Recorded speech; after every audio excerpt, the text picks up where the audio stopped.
Bonjour à toutes et à tous et bienvenue dans The Prep Dads Podcast. Ici, on parle de nutrition, d'entraînement, de bodybuilding, de coaching en ligne et d'une manière générale de tout ce qui traite à votre santé et à ces sujets qui vous intéressent sûrement. Je m'appelle Louis, j'ai un master en sciences et je serai votre hôte durant tout ce podcast. Je fais comme d'habitude un petit disclaimer. N'oubliez pas que tout ce qui est dit ici en soi, ce n'est que le reflet d'interprétation personnelle de certaines choses, de pensée, d'avis. Ça ne représente en aucun cas une vérité absolue. Et je préfère le préciser car souvent, il y a beaucoup de personnes, quand on leur pose des questions, elles donnent comme argument « Ah oui, mais dans le podcast de Tatata, ils disent ça. » Ce sont des points de vue. Peu importe si demain vous avez un problème ou quoi, consultez un professionnel compétent dans le domaine qui concerne votre problème. Et le but avant tout ici, c'est de vous partager les connaissances que j'ai pu acquérir au cours de nombreuses années et mon expérience personnelle et professionnelle dans ce milieu-là, le coaching et la formation en ligne de personnes amateurs ou encore professionnelles. Et aujourd'hui, on va parler d'un sujet que l'on m'a beaucoup demandé, car pour l'instant, les premiers podcasts que nous avons faits ne traitaient pas de cela, et on va parler d'entraînement, et droit au but, on va parler de comment construire son programme d'entraînement. Le but ici, c'est de tenter de vous donner le plus de détails possible qui vous concernent réellement, et j'ai listé plusieurs points clés qui sont importants pour construire votre programme d'entraînement. Donc on va rentrer en détail dans chacun de ces points et à la fin, je répondrai aux questions que l'on m'a posées sur Instagram autour de l'entraînement. Sachez que si vous avez des questions pour les prochains podcasts, n'hésitez pas à me suivre sur Instagram, @ThePrepDad, à vous abonner à ma newsletter, le lien est dans la description de ce podcast et de la bio YouTube, et également à poser des questions en commentaire YouTube. Et si vous aimez ce podcast, évidemment, partagez-le, ça m'aide beaucoup et ça me fait énormément plaisir. Sans plus attendre, je vais juste vous évoquer les points dont j'aimerais parler lorsqu'il s'agit de la construction d'un programme. Les points les plus importants, selon moi, ça reste tout simplement votre nombre d'entraînements, et je pense qu'il y a une discussion à avoir autour de ça, les besoins spécifiques que vous avez, la sélection d'exercices, le volume total d'entraînement, et l'application dans le temps. Évidemment, quand je dis rentrer dans les détails, c'est rentrer dans les détails avec un temps déterminé qui est celui d'une heure. Quand je fais des podcasts tout seul, je vous avoue que faire beaucoup plus d'une heure, ça peut parfois être un petit peu compliqué de se parler à soi-même pendant plus d'une heure. Et avant d'évoquer, ces 5 points, j'aimerais parler du point le plus important dont on parle souvent. Ça peut paraître bête quand on en parle, mais j'aimerais ici détailler ma pensée autour de ça. Et c'est l'adhésion. Alors déjà, pour tous ceux qui disaient adhérence, on ne dit pas adhérence, on dit adhésion en français. Donc l'adhésion à votre programme, c'est ce qui va le plus compter. C'est au-dessus de ces 5 points, car dans tout ce qu'on va voir, le volume, etc., il y a une notion qui est importante, c'est celle de la répétition. Si vous n'êtes pas capable de répéter votre programme durant un certain temps donné, vous ne pourrez pas voir des améliorations significatives. Donc l'adhésion au programme, c'est important. Et c'est une adhésion vis-à-vis de tous les points que j'ai évoqués. Une adhésion vis-à-vis de la fréquence d'entraînement, une adhésion vis-à-vis de la sélection d'exercices, une adhésion vis-à-vis du volume total, une adhésion vis-à-vis de l'application dans le temps. Et tout ça, c'est très très important. Et si vous êtes pratiquant et que vous faites votre propre programme, vous devez faire en sorte d'avoir suffisamment d'éléments, on va dire, que vous appréciez pour réussir à tenir sur le long terme. Si vous êtes coach et que vous faites des programmes pour vos clients, vous devez prendre en compte leurs préférences personnelles. Alors évidemment, les clients que vous avez devront également sûrement faire certaines concessions, car encore une fois, ça peut potentiellement être important de pratiquer certains patterns de mouvement pour bouger dans l'espace et potentiellement minimiser le risque de blessure sur le moyen long terme. Mais l'adhésion, ça reste le principal élément lorsqu'il s'agit d'une programmation d'entraînement. Et donc, déjà, et on en revient à l'adhésion, il n'y a pas spécialement d'obligation. C'est-à-dire que si demain votre coach vous dit « fais du squat à la barre libre », vous dites « ah mais je préfère la presse » et qu'il vous dit « bah non, c'est mieux », c'est faux. C'est pas mieux, c'est deux choses différentes. C'est comme comparer des pommes et des oranges. Ce sont des fruits, mais ce ne sont pas le même fruit, ça n'a pas le même goût. Là, c'est à peu près la même chose. Donc, encore une fois, il n'y a sûrement pas d'obligation. Et c'est pour ça, je trouve également que faire des podcasts autour de l'entraînement, c'est plus dur qu'autour de la nutrition, car on a sûrement plus un consensus autour de beaucoup de choses en nutrition que l'on a en entraînement. Et on est en train de découvrir encore de nombreuses choses en entraînement. Il y a différentes manières de penser autour de l'entraînement, ça on pourra y revenir lors d'un prochain podcast, mais c'est la chose que je voulais aborder. Donc déjà, il n'y a sûrement pas d'obligation, ça se rejoint à l'adhésion. La deuxième chose, c'est tout le monde ne veut pas être bodybuilder. Et que vous soyez coach ou pratiquant, rappelez-vous ça, où tout le monde n'a pas pour but d'avoir une hypertrophie maximale, la plus harmonieuse possible sur tout son corps. Si demain vous avez envie d'avoir d'énormes bras et visuellement pas beaucoup de pectoraux, vous avez le droit. Et si votre client, si vous êtes coach, vous demande « j'aimerais avoir des énormes bras », vous n'avez pas à lui dire « ah oui mais attends, on va d'abord travailler plus tes pectoraux ». Si la personne n'a pas un objectif de bodybuilding, car le bodybuilding implique évidemment le fait d'avoir une symétrie, une harmonie et un développement homogène. Donc, premier point à respecter avant de parler de tous les autres points qui vont venir, l'adhésion. Donc, rien n'est obligatoire, mais il y a sûrement des concessions à faire, c'est-à-dire que si la personne n'aime aucun de mouvement, par exemple de hip hinge, mettez-lui le mouvement qu'elle déteste le moins. Et tout le monde ne veut pas être bodybuilder. Ou par exemple, je connais des coachs qui orientent directement l'entraînement de certaines femmes sur le bas du corps. Il y a des femmes qui veulent avoir un haut du corps développé et entraîner le bas du corps peut-être une fois par semaine. Donc, respectez cela. Et donc, on en vient au premier élément dont on doit parler. C'est tout simplement le nombre d'entraînements. Et selon moi, le premier paramètre à prendre en compte, c'est évidemment le nombre d'entraînements que vous ou votre client pouvez effectuer. Car, c'est très simple, ce nombre-là d'entraînements vous permettra par la suite d'évaluer la meilleure répartition du volume par séance, de choisir les exercices les plus appropriés suivant le temps que vous avez ou le nombre de séances que vous avez, et de choisir où placer les différents groupes musculaires dans la semaine.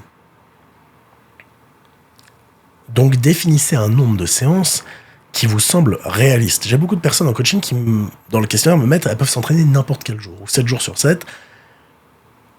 Êtes-vous sûr ? Êtes-vous sûr que durant les plus de 50 semaines de l'année, vous pourrez vous entraîner autant ? Ou du moins, les 4 prochains mois, j'exagère un petit peu. Et c'est important de se fixer un nombre réaliste et tenter de vous demander, quand je rentre, peut-être que vous allez vous entraîner le matin. Est-ce que vous avez du mal à vous lever ou non ? Ça peut être une question. Est-ce que vous avez le temps le matin ? Si vous avez le temps le matin, tous les matins, vous pouvez avoir une bonne... Excusez-moi. Une bonne fréquence d'entraînement. Peut-être que vous allez vous rendre compte que vous allez vous entraîner après le travail. Vous travaillez 5 jours par semaine. Le jeudi et le vendredi, vous êtes exténué. Donc potentiellement, vous allez pouvoir vous entraîner le lundi, mardi, mercredi, samedi, le dimanche. Vous avez peut-être des obligations familiales. Ça fera une fréquence de 4. Demandez-vous juste, quelle est la fréquence la plus réaliste ?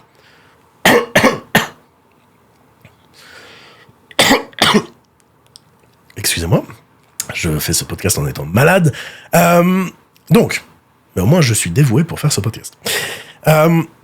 Donc ça vous permettra tout simplement de définir la meilleure fréquence d'entraînement pour vous. C'est se poser les bonnes questions et réellement se demander cela. C'est-à-dire vous dites pas, ah oui, moi j'ai envie d'arriver à mes objectifs, je vais m'entraîner 5 fois. Il y a parfois, on a envie de faire des choses, mais on ne peut pas les faire. Parfois, vous avez envie de partir en vacances, mais vous êtes obligé d'être au travail. Là, c'est la même chose. Parfois, vous avez envie de vous entraîner beaucoup de fois, mais finalement, vous ne pouvez pas parce que vous avez d'autres obligations. Donc, demandez-vous ce qui est réellement réaliste. Ce que je retrouve d'une manière générale, c'est que chez beaucoup de personnes, entre 4 et 5 entraînements, ça semble être réaliste. Souvent, la fourchette, on va dire un peu minimum, c'est 3 et la maximum, c'est 6. Il y a beaucoup de personnes aussi qui s'inquiètent. Est-ce que je peux progresser avec peu d'entraînement? La réponse, c'est que oui.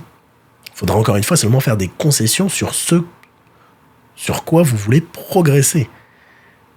Encore une fois, avec 3 entraînements, vous aurez moins d'opportunités pour cibler X ou Y muscle, et vous aurez également potentiellement moins d'opportunités d'ajouter du volume, car vous n'allez pas faire des séances avec 40 séries.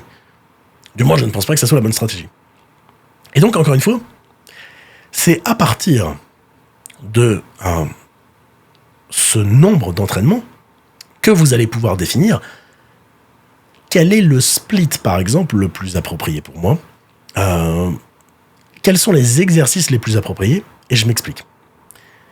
Si demain, vous vous entraînez 3 fois par semaine, vous allez, je dis n'importe quoi, faire un entraînement push-pull-leg.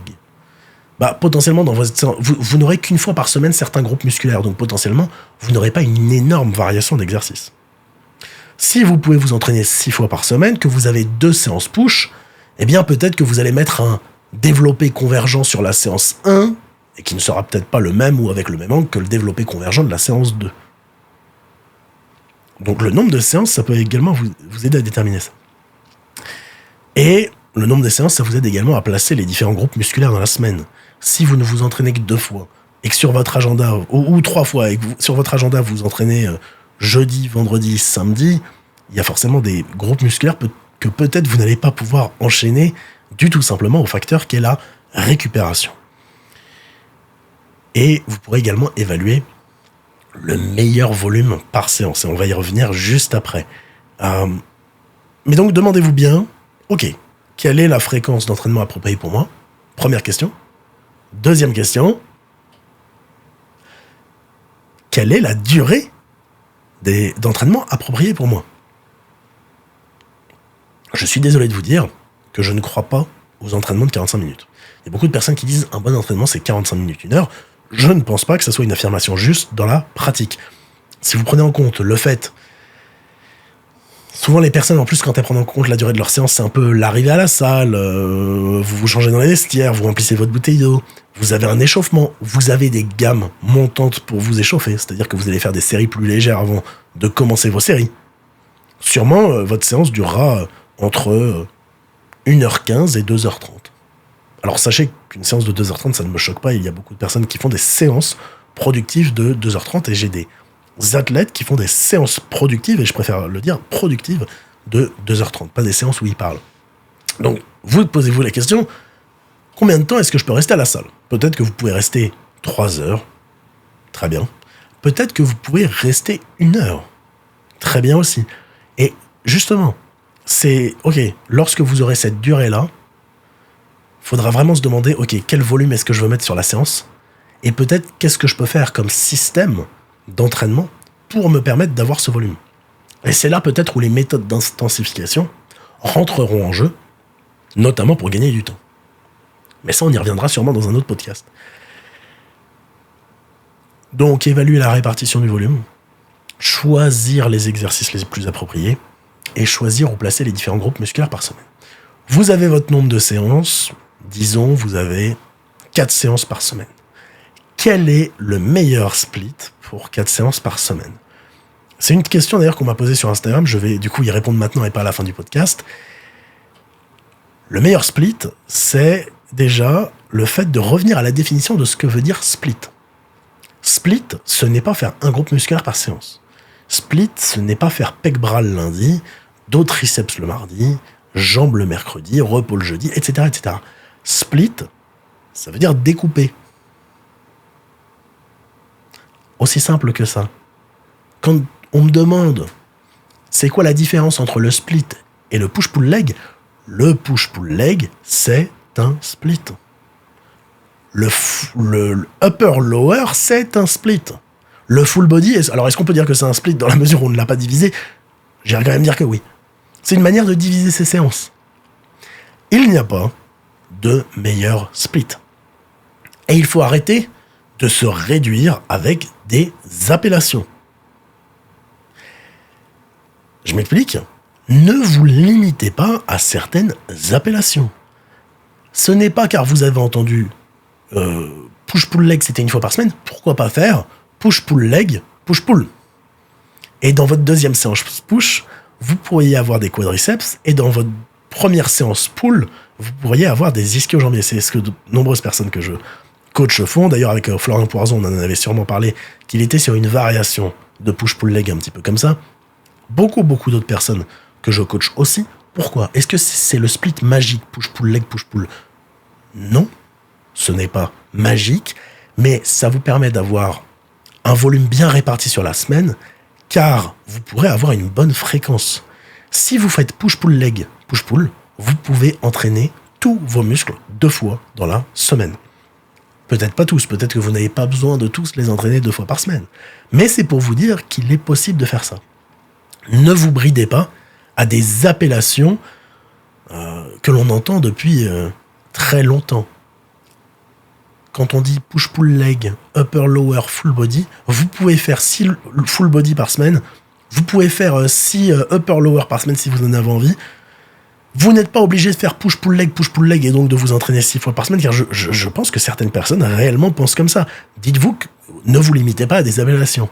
Split, c'est ce que vous avez envie de mettre dans votre séance à partir du moment où c'est logique pour vous, où ça respecte votre récupération, ce que vous avez envie de faire, vos convictions personnelles, ça compte également. Donc voilà, ne vous limitez pas à une terminologie. Et ça, je reparle souvent de ça, et les mots ont un sens, et là, c'est un réel sens. Split, c'est juste diviser. Donc quel est le meilleur split ? Celui auquel vous adhérez, et on en revient au point numéro 1. Je ne vais pas m'éterniser là-dessus, mais c'était surtout pour vous expliquer ça. La deuxième chose à prendre en compte, ça sera les besoins spécifiques.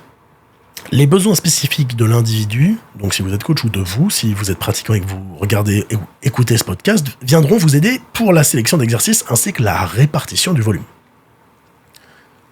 Ce que j'aime faire, et c'est une question de point de vue, c'est classer les groupes musculaires lorsqu'il y a un objectif. Et là, on parle d'objectif d'hypertrophie. Donc là, on parle du fait de vouloir hypertrophier ses muscles. On va dire là d'une manière homogène. Ce que j'aime bien faire souvent, c'est identifier des points forts visuellement, des points qui semblent encore à développer ou que la personne souhaite développer également, et des points qui semblent plus faibles visuellement. Par exemple, on pourrait très bien se dire qu'un mouvement pour la partie claviculaire des pectoraux pourrait être placé avant un mouvement pour la partie sternale des pectoraux si cette partie claviculaire est un point faible. Pourquoi ? Tout simplement car vous aurez plus d'énergie et donc potentiellement vous pourrez être plus productif. Ou bien, si par semaine vous n'avez qu'une fois la fréquence pour les pectoraux, peut-être orienter un petit peu plus le volume vers cette partie claviculaire. Là encore une fois, libre à vous de faire ça. Et donc, ce qu'il faut appliquer lorsqu'il s'agit des besoins spécifiques, c'est ce qu'on appelle tout simplement le principe de spécificité. Donc, en quoi consiste ce principe-là ? On va toucher à différentes choses dont on va parler un petit peu après, mais c'est, et ça reste, avoir une compréhension de base des besoins en volume de l'individu, les exercices les plus appropriés ensuite, vous les mettez en premier, et ça vous correspond.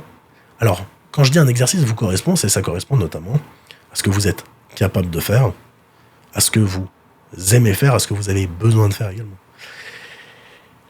Ensuite, les exercices, vous les organisez au long de la semaine, et vous pouvez avoir une fréquence de 2 à 3 fois par groupe musculaire, ou même par exercice. Vous pouvez, notamment si vous êtes très débutant, répéter un exercice. Et d'ailleurs, pour apprendre quelque chose, je pense que ça peut être bien de répéter l'exercice. Et ce n'est pas un problème d'avoir 2 fois le même exercice. Également, il faut prendre en compte le fait que peut-être que vous vous entraînez dans un fitness park un peu nul ou dans un basic fit un peu nul, ou peut-être chez Keep Cool. Si vous êtes chez Keep Cool, changez de salle. Mais peut-être que vous vous entraînez dans un basic fit, il y a beaucoup de monde, vous n'allez pas avoir 8000 variations d'exercices. Ou du moins beaucoup moins que ce que vous pensez. Donc, répéter 2 fois un bon exercice, c'est sûrement mieux que de faire une fois un bon exercice et une fois un exercice très douteux, on va dire. Donc, principe de spécificité, Vous avez une compréhension du volume dont vous avez besoin. Vous sélectionnez les exercices dont vous avez besoin en premier. Par exemple, si vous voulez rattraper vos pectoraux, faites-les en premier. Et vous avez des triceps très forts, vous allez peut-être les faire en dernier. Ensuite, vous organisez ces exercices au cours de la semaine. Vous faites peut-être un tableau ou peu importe. Ensuite, vous cherchez à définir des gammes de répétitions que vous voulez faire pour chaque exercice ou chaque série, comme vous voulez. Ça dépend de la manière dont vous aimez travailler. Je ne vais pas rentrer ici dans la nuance de top set, back offset, pyramidal. On pourra en parler dans un autre podcast, mais là, c'est vraiment pour vous donner des clés pour construire vos programmes. Combien de répétitions par exercice ? 6 à 30. Alors, j'irais même plus souvent dire 5 à 20. Alors, en réalité, 30 répétitions, pour les standardiser et connaître sa proximité de l'échec, c'est très, très, très dur. Donc, probablement, 5 à 20, ça me semble bien, 5 à 25 peut-être. Et essayer d'adapter ces gammes de répétitions aux exercices. Je me verrais mal effectuer 5 répétitions aux élévations latérales. Je me verrais mal effectuer 5 répétitions sur un curl incliné à la poulie en unilatéral. Vous comprendrez un petit peu le principe là-dessus. Le volume ensuite.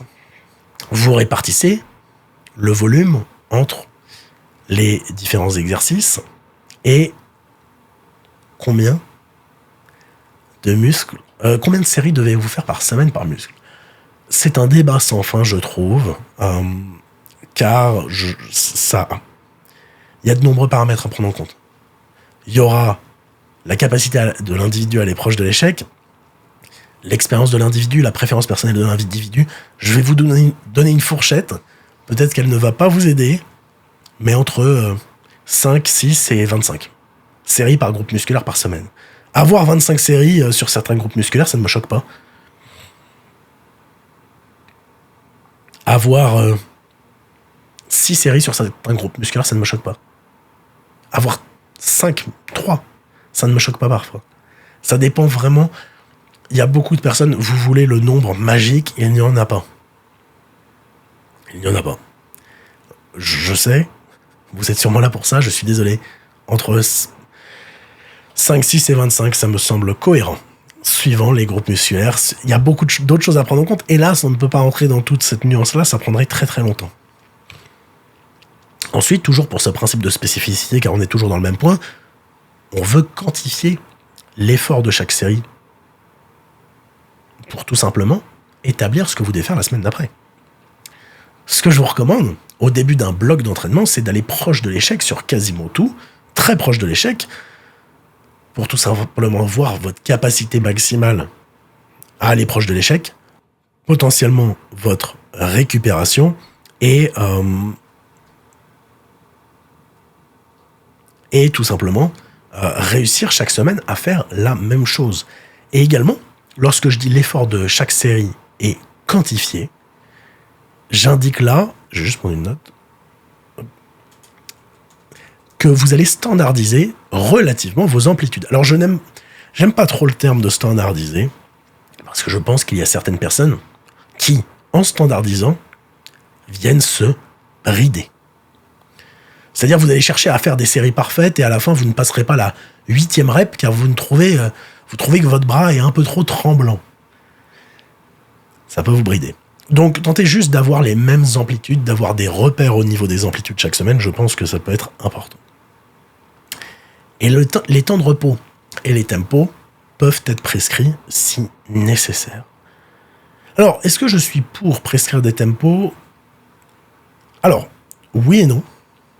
Je ne suis pas pour prescrire des tempos sur chaque exercice, tout simplement parce que je pense qu'il y a des personnes qui aiment effectuer certains mouvements à des vitesses un peu différentes. C'est pas spécialement un problème.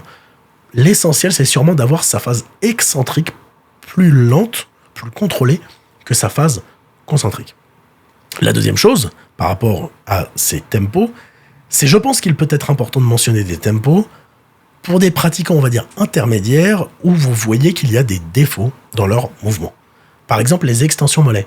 J'aime bien souvent mettre des tempos de 3, 2, 3, 2, 1, 1, ou quelque chose comme ça, c'est-à-dire 2 à 3 secondes sur la phase excentrique, 2 secondes de pause en bas, 1 seconde sur la phase concentrique, 1 seconde à la contraction. Pourquoi ? Ça va aider la personne à mieux effectuer le mouvement, car elle sera un petit peu plus consciente de la vitesse que l'on attend sur chacune des phases, à la place de rebondir en bas. Donc ça peut être intéressant potentiellement de mettre justement des tempos sur certains exercices. Et par rapport au temps de repos, alors, sur certains pratiquants, j'irais dire, prenez un temps de repos qui vous semble nécessaire. Ça me semble être bien. Chez des pratiquants avancés, en qui j'ai confiance, ça me semble être bien, ou du moins, pas en qui j'ai confiance, mais si je connais la manière d'un de mes athlètes de s'entraîner, j'aime bien qu'il ait un temps de repos défini par lui-même. Mais pour la plupart des personnes, j'aime bien donner une fourchette de temps de repos. Alors encore une fois, ne dites pas à la personne, prends 2 minutes. Non, dis-lui, ou dites-lui, prends entre 2 minutes et 2 minutes 30. Donnez une fourchette de temps de repos. Pourquoi ? Car peut-être, je sais pas, la personne va faire un exercice relativement dur. Disons une presse à cuisse. Elle met 300 kilos, la première semaine, elle fait 8 reps. 3 minutes de repos. Semaine d'après, et donc première série 8 reps, deuxième série 6 reps. La semaine d'après, première série, elle fait 9 reps. C'est super. Deuxième série, elle fait 8 reps. Mais elle a pris cette fois-ci 5 minutes 30 de repos. Alors vous allez vous dire, il y a 2 minutes 30, c'est énorme, la personne s'en rend compte. Non, il y a des personnes qui ne s'en rendent pas compte. Est-ce que, finalement, on peut exactement le quantifier de la même manière ? Et également, le truc avec avoir des temps de repos trop longs, et selon moi, un gros problème, c'est que ça allonge énormément votre séance. Si ça allonge énormément votre séance, potentiellement, vous ne pourrez pas faire autant de volume d'entraînement sur la séance que ce que vous souhaitiez faire. Donc, quels sont les temps de repos à prendre ? Souvent, les temps de repos, selon moi, ça va varier entre 1 et 5 minutes. Ça dépend de l'exercice. Si vous faites des mollets en unilatéral, est-ce que vous aurez besoin de 2 minutes ? Souvent, non. Donc, voilà ce principe de spécificité. Et donc là, on était encore dans la partie des besoins spécifiques. Mais il y a le 3e point que j'aimerais aborder. C'est le troisième point. C'est la sélection d'exercices. C'est sûrement le paramètre le plus important, je pense, ou un des plus importants. Car une bonne sélection d'exercices, si votre objectif c'est l'hypertrophie, ça vous permettra d'optimiser cette hypertrophie, de limiter votre risque de blessure, de limiter la fatigue et d'avoir un bon ratio entre le stimulus que vous avez avec l'exercice et la fatigue que vous avez, et d'optimiser votre adhésion, celle de votre client, si vous êtes coach, en incluant peut-être des exercices moins optimaux, mais que l'individu apprécie.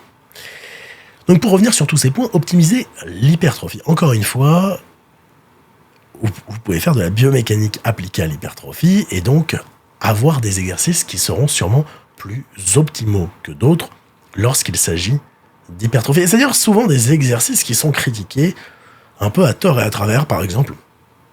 Alors ça a été démocratisé en 2020, je pense, par Kassem Hanson. En réalité, ça existe depuis des années.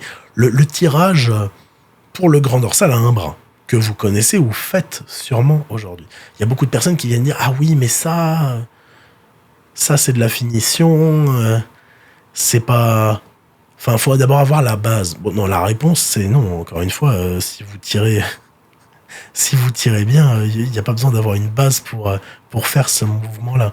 C'est un mouvement qui semble être plus optimal que d'autres mouvements que souvent les personnes font pour l'hypertrophie. Donc encore une fois, essayez d'avoir une sélection qui vous semble raisonnée, où vous pourrez avoir un bon ratio entre le stress que vous allez infliger à votre muscle et la fatigue que ça va engendrer. Par exemple, potentiellement, le squat. Vous faites du squat pour l'hypertrophie, vous allez faire 3 séries, vous aurez sûrement un bon stimulus sur vos quadriceps ou vos fessiers, suivant la manière dont vous l'effectuez, à dominante de quadriceps ou de hanche, suivant notamment l'inclinaison de votre buste. Vous aurez sûrement un bon stimulus, là on est tous d'accord. Mais le problème, c'est que vous serez potentiellement... Ça viendra induire énormément de fatigue, car vous devez combattre de nombreuses autres forces en soi que juste le fait de déplacer la charge. Alors que si demain vous faites par exemple une presse à cuisse à dominante de fessiers ou de quadriceps, vous aurez également un excellent stimulus sur vos fessiers ou vos quadriceps, et sûrement moins de fatigue. Donc ça c'est bien, toujours regarder ça. Et ensuite, si je dis une bonne sélection d'exercices, ça permettra également de limiter le risque de blessure, c'est-à-dire faire des exercices qui sont réplicables sur le moyen long terme, c'est important. Si vous faites un exercice extrêmement complexe, un peu, on va dire, farfelu, et que vous n'arrivez pas à le reproduire d'une semaine à l'autre, vous n'aurez pas le temps d'habituer vos tissus, et potentiellement, c'est souvent comme ça que l'on se blesse, lorsque la charge, d'une manière générale, sera supérieure à la capacité des tissus. Je dis pas là qu'il y a de mauvais mouvements, je dis plus qu'il faut faire attention, notamment dans le cadre de l'hypertrophie, à la sélection d'exercices que vous allez choisir. Et au-delà de limiter le risque de blessure, ça sera potentiellement limiter les douleurs. Et la douleur, c'est quelque chose de différent en soi de la blessure. Ça vous permettra, comme je l'ai dit avant, de limiter la fatigue et également, du coup, optimiser votre adhésion ou celle de votre client. On en revient sur l'exemple du squat. Votre client, vous lui mettez dans son programme de la presse à cuisse. Votre client adore le squat. Votre client ne souhaite pas devenir bodybuilder professionnel, mais souhaite s'hypertrophier. Eh bien, laissez-lui du squat dans la programmation. J'ai un client, on faisait du développé pectoraux à la machine convergente, et il m'a dit, moi j'adore le bench. Et oui, non, l'histoire c'est qu'il avait fini la machine, il mettait tous les poids, et je lui ai dit, passe sur du développé couché aux haltères, c'est une bonne alternative. Car en plus, au niveau de l'angle, au niveau des humérus, ça peut être bien, car on peut rentrer les coudes bien plus que ce qu'on pourrait faire en soi avec un développé couché. Il me dit, mais moi j'adore le bench. Eh bien, qu'est-ce que j'ai fait ? Eh bien, il a du bench dans sa programmation. Car je ne pense pas dans l'ensemble de sa programmation que ça viendrait interférer avec son entraînement, sa récupération, et surtout, ça va augmenter son adhésion, sa motivation. Potentiellement, alors je ne sais plus, mais il l'a sûrement en premier ou en deuxième exercice, il va faire des bonnes séries, il va aimer, il sera content pour le reste de sa séance. Et c'est quelque chose à prendre en compte. Et également, il n'a pas spécialement de points faibles pectoraux, je crois. Et donc, ça me dérangeait pas, car ça serait sûrement quelque chose peut-être pour maintenir. Mais il s'améliore et il est content, donc c'est ce qui compte. Il y a quand même une partie de... N'oubliez pas ce qui compte réellement pour vos clients et ce qu'ils aiment. C'est d'ailleurs là l'important de faire du coaching vraiment personnalisé et de pas de passer des copier-coller. Car si vous passiez des copier-coller à des personnes, elles feront peut-être pas ce qu'elles aiment et ça peut être un problème. Et donc, lorsque vous allez faire une sélection d'exercices, peut-être dans une même séance, ne sélectionnez que quelques exercices qui seront très fatigants. Et par exemple, peut-être vous n'allez pas mettre un rowing à la barre libre en pronation suivi d'un soulevé de terre roumain ou un rowing à la barre libre dans votre training et en 6e exercice, un soulevé de terre roumain. Il y aura peut-être peu de sens. Et vous avez sûrement de meilleures alternatives. Donc, essayez au sein d'une même séance de réduire la fatigue en sélectionnant des exercices où potentiellement il y en aura, on va dire, j'ai pas envie de dire peu qui sont très fatigants, mais potentiellement peu qui sont extrêmement fatigants. Regardez également à quel point vous chargez le squelette axial lors de la semaine et est-ce que vous avez réellement besoin de le charger 3 fois par semaine. Sélectionnez également les exercices où votre client se sent bien et n'a aucune douleur en soi dessus. Alors la première chose à faire, évidemment, c'est de corriger la personne. Regardez comment elle effectue les mouvements, comment elle bouge dans l'espace, vous regardez, vous corrigez. S'il y a toujours le problème, changez l'exercice. Vous n'êtes pas également, dans cette sélection d'exercices, obligé d'aller à l'échec surtout, je le rappelle.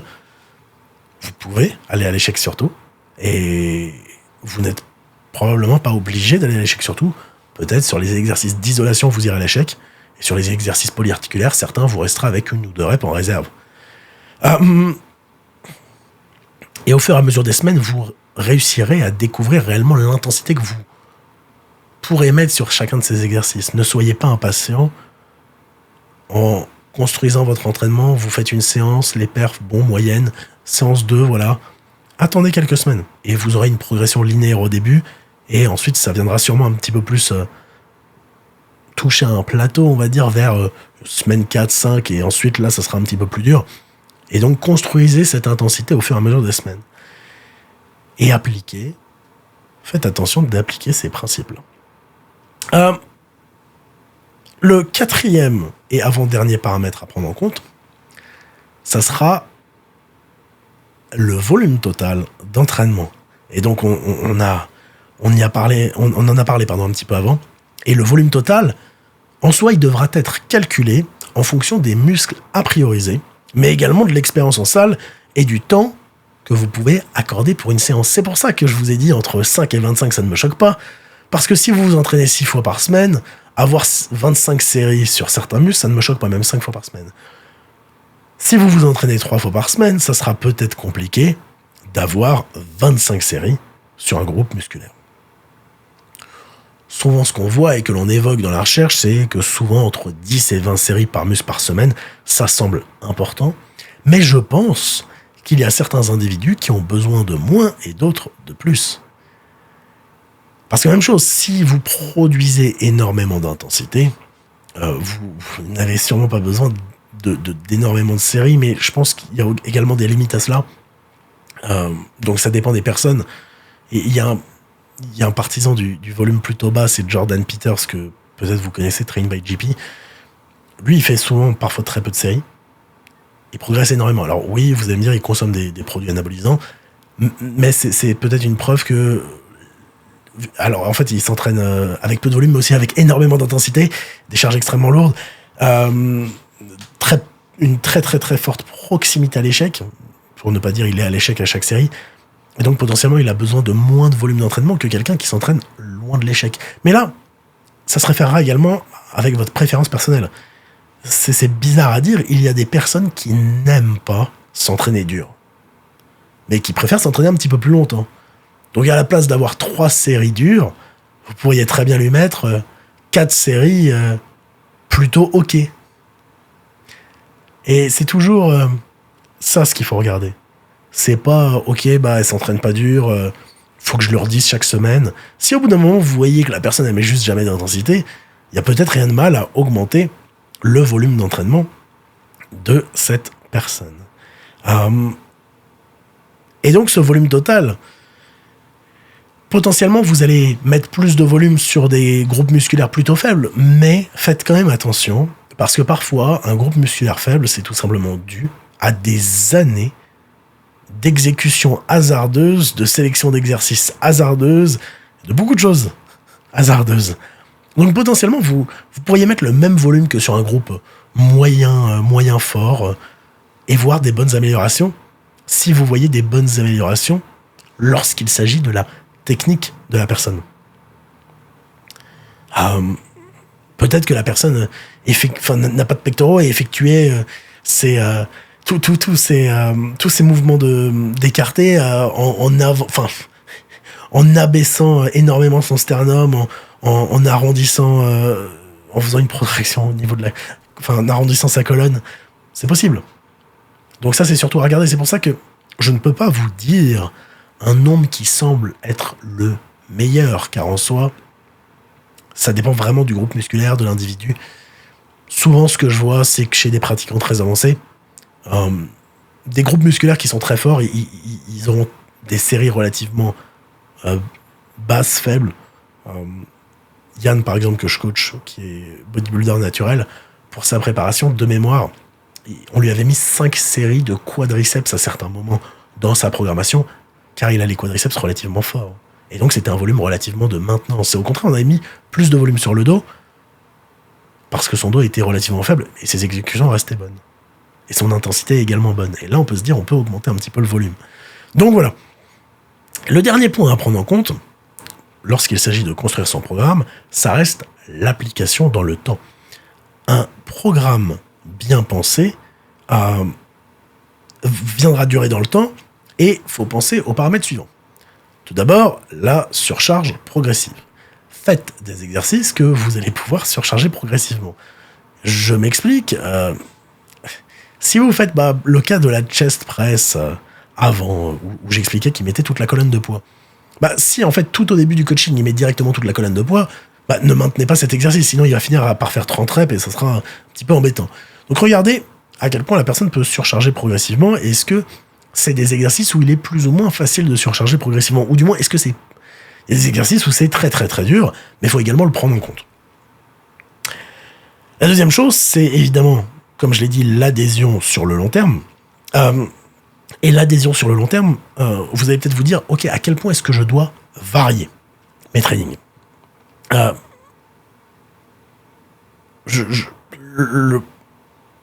Fondamentalement, varier, c'est s'éloigner de ce dont on a parlé avant, du principe de spécificité.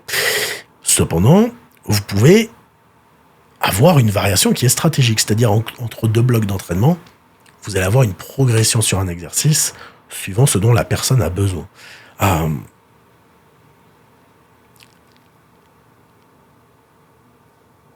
Vous ne devez pas, encore une fois, faire une variation aléatoire. Vous devez faire une variation qui est délibérée, qui est une variation où vous allez peut-être varier l'exercice, l'exécution, la vitesse de répétition, peut-être les gammes de répétition, le type de série, ces choses-là. C'est également un outil en fait pour l'adhésion, la variation. Donc vous pourriez très bien, si la personne se lasse un peu, varier pour un exercice qui ressemble beaucoup, ça pourrait être quelque chose qui est fait. Et cependant, varier votre entraînement d'une semaine à l'autre, c'est sympa car ça crée de la nouveauté, mais il y a plusieurs problèmes à cela. Tout d'abord, au niveau de l'apprentissage de la technique, ça va être compliqué. Si vous changez d'une semaine à l'autre, c'est très compliqué. Votre progression, la traquer, ça sera très compliqué. Potentiellement plus de dommages musculaires, donc ça sera également compliqué pour la récupération. Donc, pour adhérer, il faut varier, mais il faut avoir des variations qui aient un sens au fur et à mesure des mois ou années. Et les questions à vous poser, si vous souhaitez savoir si vous devez varier quelque chose, c'est ok, est-ce que j'ai stagné? Est-ce que j'ai des douleurs? Est-ce que je n'apprécie plus mon entraînement? Est-ce que j'ai une fatigue qui est énorme? Est-ce que la variation que je veux faire, elle a vraiment des bénéfices pour moi? Et si vous vous posez ces questions, alors vous serez apte à savoir si vous devez varier ou non. Et donc, on est toujours dans l'application dans le temps, on a parlé de l'adhésion, et il y a également autre chose à prendre en compte, et ça sera la gestion de la fatigue. Faut regarder la gestion globale de la fatigue, c'est-à-dire qu'encore une fois, ce que l'on veut, c'est maximiser l'hypertrophie en minimisant la fatigue. Et comment est-ce que vous pouvez savoir si vous êtes fatigué? Potentiellement, vous avez peut-être ça pourrait être des douleurs au niveau des articulations, ça pourrait être ça. Potentiellement, votre vision de l'effort, c'est-à-dire que vous trouvez quelque chose qui était plutôt facile, extrêmement dur. Vous avez peut-être des performances qui sont décroissantes d'une manière répétée. Votre motivation pour aller vous entraîner, elle est nulle. Et encore une fois, vous n'avez pas à vous sentir fatigué pour être fatigué. Mais ça pourrait être des choses qui peuvent vous aider à détecter la fatigue. Donc voilà. Et quelles sont les choses qui pourraient aider pour la fatigue? Alors tout d'abord, les jours de repos, ou peut-être des jours d'entraînement où vous avez peut-être moins de volume, des charges plus légères, potentiellement.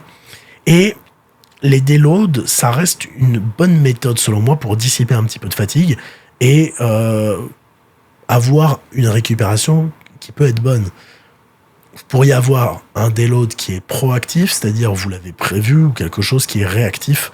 C'est plus voir comment vous réagissez. Avec l'expérience, si vous faites du coaching ou avec vous-même, vous remarquerez que vous pouvez souvent prédire à plus ou moins 3 semaines là où vous allez faire un déload. Alors ça reste vague, mais potentiellement, il y a des personnes qui n'ont également pas besoin de faire de déload parfois. Donc ça, c'est pas un problème non plus. Et comment est-ce que vous pourriez faire un déload? Alors, il y a plusieurs techniques pour faire un déload. Je pense pas qu'il y ait une méthode générale, souvent, c'est une diminution du volume d'entraînement ou une diminution du volume et de l'intensité. Alors avant, je diminuais les deux, et souvent, je vois plus de bénéfices à juste diminuer le volume total d'entraînement, peut-être enlever une série par exercice, peut-être mettre des RIR sur certains exercices où la personne n'était pas habituée, ça pourrait potentiellement être bien. La deuxième chose à prendre en compte pour la fatigue, et là, ça s'adresse aux femmes, c'est que, encore une fois, on sait que les femmes fatiguent plus lentement que les hommes. Et c'est quelque chose à prendre en compte potentiellement lorsque on va parler de volume d'entraînement ou de fatigue. Et, alors c'est le petit moment de pub de ce podcast, car il faut bien que je fasse une pub, c'est si vous êtes intéressé pour en savoir plus, j'ai sorti un cours sur l'hypertrophie et les femmes et les considérations spécifiques, et j'ai mis le lien dans la description de ce podcast. Mais c'est juste pour mentionner, notamment qu'au niveau de la fatigue, ça a été appuyé par Knuckles et al. En 2019, il y a une différence entre les hommes et les femmes, et potentiellement les femmes vont également, d'une manière générale, récupérer un petit peu plus vite que les hommes, et donc ça a une implication lorsqu'il s'agit de programmation d'entraînement. Donc, voilà, j'ai abordé tous les sujets que je devais aborder dans ce podcast. Je vais répondre à vos questions et ensuite je vais évidemment conclure ce podcast. Alors, j'ai pris j'ai eu quelques questions intéressantes et j'avais prévu de répondre à 3 questions, mais je vais répondre à un petit peu plus de questions car il me reste du temps pour ce podcast et j'ai eu des questions qui étaient intéressantes. Quand savoir exactement, quand changer ou adapter la série des clients? Alors je pense que c'est notamment les gammes de répétition. Et là, je pense qu'il n'y a pas d'obligation lorsqu'il s'agit de changer cela. Ça pourrait être une question de préférence personnelle, et ça pourrait potentiellement être une question de progression et de motivation. Et je voulais pas aborder le sujet des top 7 et back of 7, mais souvent c'est ce qu'on voit. Par exemple, si vous avez une série entre 5 et 8 reps, et une série entre 9 et 12 reps, vous allez faire une série un petit peu plus lourde, à l'échec, et ensuite vous allez vous dire, ah ok, je décharge, allez, je vais aller à l'échec, et vous faites votre série plus légère à l'échec. C'est peut-être un bénéfice, donc vous pourriez très bien avoir toujours les mêmes gammes de répétitions sur les séries, des gammes de répétitions différentes au sein du même exercice dans la séance, ou, par exemple, si vous avez 2 fois du chest press dans la semaine, vous pourriez très bien avoir la première séance 2 séries de 5-8 et la deuxième séance 2 séries de 9 à 12. Et donc, le volume... Alors, je vais traiter les questions dans le sens. Comment déterminer ton volume adéquat sur ta semaine? Je pense que j'y ai répondu dans le podcast. C'est qu'hélas, il n'y a pas de vérité générale par rapport à cela, et je pense qu'il faut juste se référer au fait d'avoir des points forts, moyens forts, faibles, répartir le volume suivant ce que vous voulez plus ou moins développer, et jauger en traquant vos performances et vos marqueurs de fatigue, tout cela. Quelles applications utilises-tu pour traquer l'entraînement? Et du coup, ça se réfère justement à cela. Et alors, personnellement, et pour mon coaching et mes clients, j'utilise Google Sheet car j'estime que c'est... Enfin, on en a parlé dans le précédent podcast avec Nevin Barnett. Personnellement, je pense que c'est le mieux. Si vous vous entraînez, vous n'avez pas de coach, vous entraînez tout seul, je vous recommande l'application Heavy ou l'application Strong. J'ai une préférence personnelle pour l'application Strong. J'ai essayé Heavy, je trouve aussi que c'est bien, ça se ressemble, mais j'aime bien Strong. Sur du 0/1 RIR, 6 séries par muscle par semaine suffisent dans le cas d'un point fort. Point d'interrogation. Je n'ai pas la réponse. Ça peut potentiellement suffire. C'est ce que j'ai dit avant, ça pourrait très bien être un volume de maintenance. Tu pourrais même maintenir peut-être avec 3 séries. J'ai une autre question qui est intéressante, c'est si on arrive à faire 7 jours sur 7 en training, est-ce qu'il n'y a pas de problème ou est-ce qu'il vaut mieux un jour off? Je pense que ça dépend du volume total sur la semaine, sur la séance, de comment tu te sens et de comment tu récupères. Je pense, c'est quelque chose d'un peu controversé, qu'il n'y a pas de problème à s'entraîner 7 jours sur 7, mais j'ai également vu des bénéfices potentiellement à avoir des jours de repos complets. Car on parle là de volume total sur la semaine, Mais à volume égal, est-ce qu'il n'y aurait pas un bénéfice peut-être à avoir un jour de repos complet? Sans compter l'aspect social, mental qui va avec. Mais je pense que certaines personnes récupèrent bien, progressent, ne se blessent pas en s'entraînant 7 jours sur 7, donc je pense que ça peut être quelque chose de viable pour certaines personnes.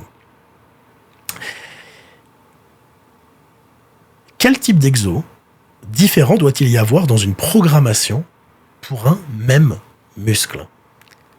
Eh bien, on ne doit pas spécialement avoir des choses, mais par exemple, ce qui pourrait être intéressant, c'est, je ne sais pas si vous avez 2 ou 3 exercices sur un même groupe musculaire, c'est potentiellement d'avoir un exercice qui vient travailler le muscle dans une position à raccourci, un exercice qui vient travailler le muscle dans une position étirée, un exercice qui vient travailler le muscle en position mid-range. Ça vous permet de bouger dans différents plans de l'espace, et c'est ce que j'estime être intéressant. Bouger dans différents sens, je pense que c'est quelque chose de bien.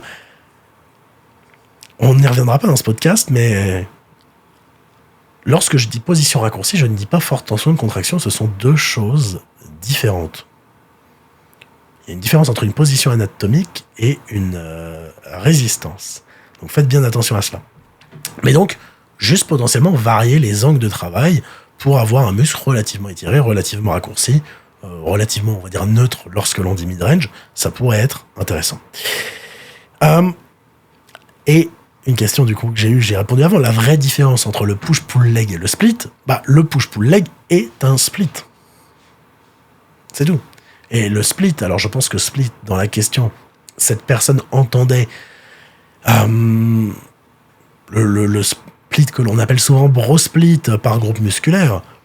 La différence, c'est que si on fait juste un push-pull-leg, potentiellement on s'entraîne que 3 fois par semaine. Si on fait un split, c'est souvent 5 fois.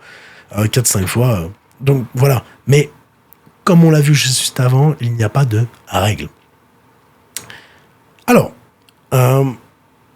comment faire évoluer son programme d'entraînement en fonction de l'objectif, entre parenthèses, prise de masse sèche, et de sa diète? Alors, je pense que j'ai évoqué suffisamment d'éléments par rapport à ça avant pour que cette personne s'y retrouve, mais il a mentionné quelque chose d'intéressant, c'est les différences potentiellement entre prise de masse sèche, c'est-à-dire surplus calorique, déficit calorique. En réalité, il n'y en a sûrement pas trop.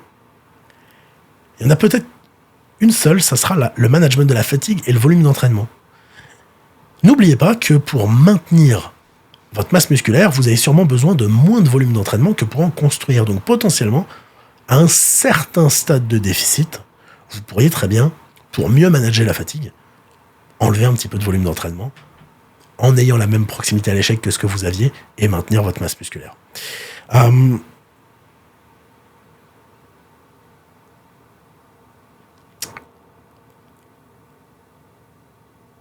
Et j'ai 2 dernières questions qui étaient intéressantes. Une, c'était si tu pouvais aborder la notion de volume direct et indirect. Alors, ce qu'on appelle volume direct, c'est par exemple, je fais un développé couché. J'ai une série de pectoraux. C'est un volume direct. Et le volume indirect, ça serait notamment deltoïde antérieur et triceps. Donc par exemple, tu pourrais très bien compter une série de pectoraux, 0,5 de deltoïde antérieur, 0,5 de triceps.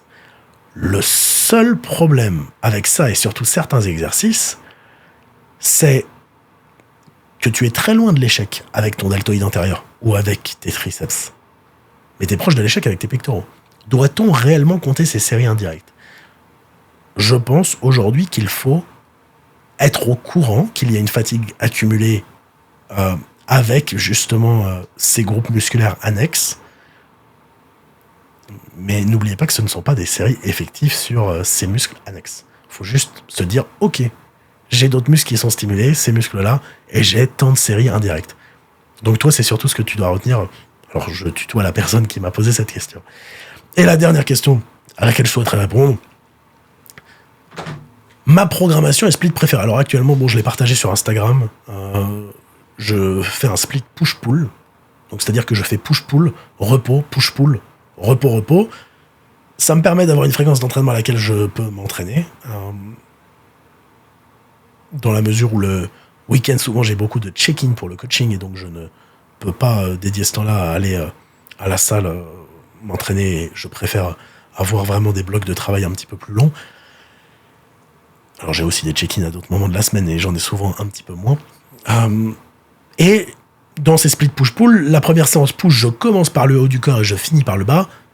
La première séance pull, je commence par le bas, je finis par le haut, et vice-versa. Et la deuxième séance push, je commence par le bas, je finis par le haut. Et la deuxième séance pull, je commence par le haut, je finis par le bas. Pull, quadriceps, pectoraux, deltoïdes, triceps, mollets adducteurs. Pull, vous aurez évidemment le dos, les biceps, les ischios, jambiers notamment, extenseur de la colonne, ces choses-là. Donc voilà comment j'aime m'entraîner. Et quel est mon split préféré ? Eh bien, mon split préféré, c'est celui-là. Alors, c'est celui-là où, d'une manière générale, ça serait un split push-pull-leg, push-pull. Je trouve ça, j'aime bien mettre des quadriceps dans une séance push et ensuite avoir un volume pour un haut du corps. Vous n'êtes pas obligé, encore une fois, de faire quadriceps plus pectoraux, plus épaules, plus triceps. Vous pourriez très bien faire quadriceps plus épaules, plus triceps. Et d'ailleurs, votre séance, vous pourriez la nommer quadriceps, épaules, triceps, et non pas push. Mais voilà, pour ce podcast, donc encore une fois, n'oubliez pas que ce qui compte le plus, ça sera l'individualisation de votre programmation d'entraînement en fonction de tous les paramètres que j'ai évoqués juste avant, et ça dépendra de tous les paramètres que l'on a vus, et bien plus encore. Votre nombre d'années d'expérience d'entraînement, votre génétique, qui regroupe de nombreuses choses. Votre âge en soi biologique, votre capacité à récupérer, votre mode de vie, vos blessures passées, et je pourrais ajouter de nombreux autres paramètres, mais en réalité, si vous respectez un petit peu les 5 règles évoquées précédemment, je suis certain que vous aurez des bons résultats et que vous aurez un programme qui vous plaît. J'espère en tout cas que ce podcast vous a plu, vous aidera à faire un meilleur programme pour vous-même. Ou si vous êtes coach, ça pourrait vous donner un autre point de vue lorsque vous faites des programmes pour vos clients. On se retrouve très bientôt pour un autre podcast qui traitera d'un autre sujet. N'hésitez pas à me mettre vos recommandations de sujets en commentaire et on parle très vite. Merci beaucoup.